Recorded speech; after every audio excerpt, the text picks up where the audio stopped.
Hello प्यारे बच्चों, आपका स्वागत है हमारी यूट्यूब चैनल मैथ मस्ती ट्रिक में। तो बच्चों, इस वीडियो में आज मैं आपको सिखाऊंगा बहुत बेहतरीन तरीका तीन भिन्न का जोड़। ओके, तीन भिन्नों का जोड़ हम कैसे लगाएंगे बच्चों, इस वीडियो में आप बहुत ही अच्छे तरीके से सीखने वाले हो। देखिए, बात अगर होती है दो भिन्न की, तो दो भिन्न को जोड़ना बहुत आसान होता है। हम तिरछा गुणा करके भी यहाँ पे उनको जोड़ सकते हैं। लेकिन तीन भिन्नों में तिरछा गुणा लग सकता है, लेकिन उससे भी एक आसान तरीका है, बहुत ही अच्छा है, एलसीएम विधि। आप इनको एलसीएम विधि से हल कर सकते हैं चुटकियों में। कैसे हल करेंगे, चलिए इस वीडियो में आपको सिखाता हूँ। यहाँ पे आप देख सकते हैं कि मैंने दो प्रश्न लिए हुए हैं। ये हमारा पहला प्रश्न है जिसमें तीन भिन्ने हैं, इनको जोड़ना है। ये हमारा दूसरा प्रश्न है। चलिए बारी बारी से हमें एक एक करके लेता हूँ और इनको हल करना आपको सिखाता हूँ। देखिए, पहली भिन्न हमारी है 2/3 प्लस 5/4 दी गई है, फिर प्लस 7/6 दी गई है। अब क्या करते हैं, यहाँ पे लासा यानी कि लघुत्तम विधि से इन सभी हरों का हम एलसीएम निकालते हैं, यानी कि लघुत्तम निकालते हैं। हर हमारे क्या क्या है, 3 है, 4 है, 6 है। चलिए इनका हम गुणनखंड करके एलसीएम निकालते हैं। तो 3, 4 और 6 का गुणनखंड कर लेंगे। देखिए गुणनखंड करके देखिए, सम संख्या है तो 2 से कटेगी आपकी, 3 पूरा पूरा नहीं कटेगी, इसको उतार लीजिए। 2 दूनी 4 हो गया, 2 तिहाई 6 हो गया। अभी भी इसमें 1 2 है तो 2 से पहले काट दीजिए। 3 नहीं कटेगा, 2 एकन्नम 2 हो गया, फिर 3 उतर गया। अब यहाँ पे देखिए 3 से 3 कैंसिल, ये पहले से कैंसिल है, ये भी कैंसिल हो गया, यानी कि सब एक एक हो गए।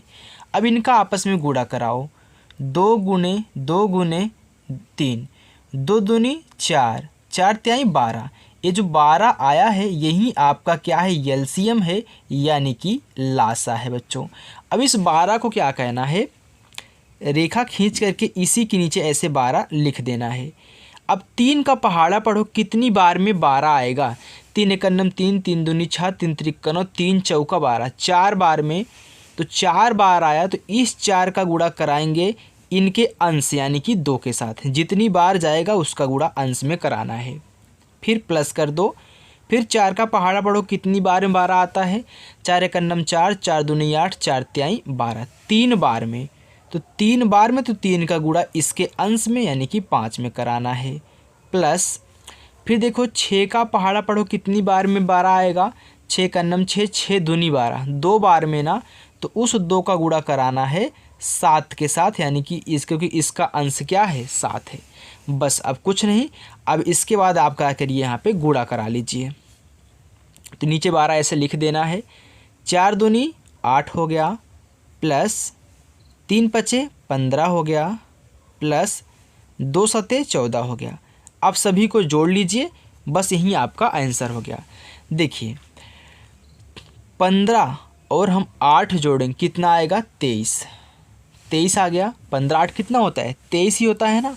तो 23 में 14 जोड़िए, 3 4 7 हो गया।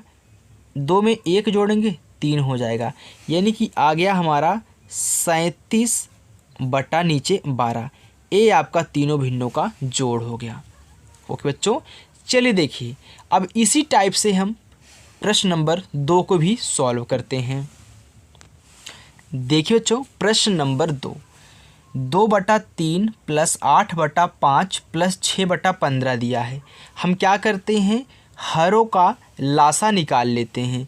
तो हर क्या है, 3 है, 5 है, 15 है। तो 3, 5 और 15 का हम लासा निकालेंगे। तो ध्यान दीजिए, इसमें आपकी कोई भी सम संख्या नहीं है, सभी क्या है, विषम है। तो 2 से कटेगा नहीं, 2 से नहीं कटेगा तो हम 3 से काटेंगे। क्यों 3 से काटेंगे, क्योंकि इसमें एक संख्या 3 है, 2 के बाद 3 ही आता है। तो 3 है तो 3 से काटते हैं। तो 3 1 के 3 हो गया। 5 तो पूरा पूरा कटेगा नहीं, लेकिन 15 कट जाएगा। 3 पचे 15। अब इसमें आपको क्या दिख रहा है, 5 ही है ना। तो 5 से सभी को ख़त्म कर दीजिए। ये पहले से कटा है, 5 एकन्नम 5, 5 एकन्नम 5 कर दीजिए। बस यही आपके 2 गुणनखंड आए हैं, 3 गुणे 5। तो 3 पचे 15, ये जो 15 आया है यही आपका क्या है बच्चों, लासा है, यानी कि लघुत्तम समापवर्तक, या फिर आप एलसीएम भी बोल सकते हैं। चलिए अब क्या कहना है, रेखा खींच दो, नीचे लिखो 15। 3 का पहाड़ा पढ़ो, कितनी बार में 15 आएगा। 3 एकम 3, 3 दूनी 6, 3 त्रिका 9, 3 चौक 12, 3 पचे 15, 5 बार में। तो उस 5 का गुणा कराना है इसके अंश यानी 2 के साथ, प्लस फिर 5 का पहाड़ा पढ़िए, कितनी बार में 15 आएगा। तो 5 एकम 5, 5 दूनी 10, 5 त्याई 15, 3 बार में। तो 3 बार में आया तो 3 का गुणा इसके अंश यानी कि 8 में। फिर 15 का पढ़िए, 15 एकम 15, एक ही बार में 15 आएगा। तो एक बार गया तो इसका गुणा 6 यानी कि इसके अंश में। बस अब क्या करिए, गुणा करा लीजिए। 5 दूनी 10 प्लस 3 अठे 24 प्लस 1 छक्के 6। देखिए 24 में आप अगर 6 को जोड़ोगे, 24 में 6 जोड़ो कितना हो जाएगा, 30, 30 10 40, 40 हो गया। एक बात ध्यान दीजिए, दोनों क्या है, आपस में कट रहे हैं। एक संख्या ऐसी 5 है जो इसको भी काट रही है, इसको भी काट रही है। अगर आपको काटना आ रहा है तो काट दीजिए, अगर नहीं आ रहा है, अगर छोड़ भी देंगे फिर भी आपका आंसर सही माना जाएगा। ओके, देखिए मुझे काटना, मैं काट रहा हूँ। देखिए कैसे, 5 से काटेंगे, 5 त्याई 15, 5 अठे 40। अब 3 से 8 तो कटेगा नहीं, ऊपर 8 बचा, नीचे 3 बचा, यही आपका आंसर हो गया बच्चों। तो मैं आशा करता हूं बच्चों कि आपको 3 भिन्नों को जोड़ना आ चुका होगा। बच्चों यदि आ चुका है तो वीडियो को कर दो लाइक, और चैनल पर नए हो तो चैनल को कर लो सब्सक्राइब। Thank you.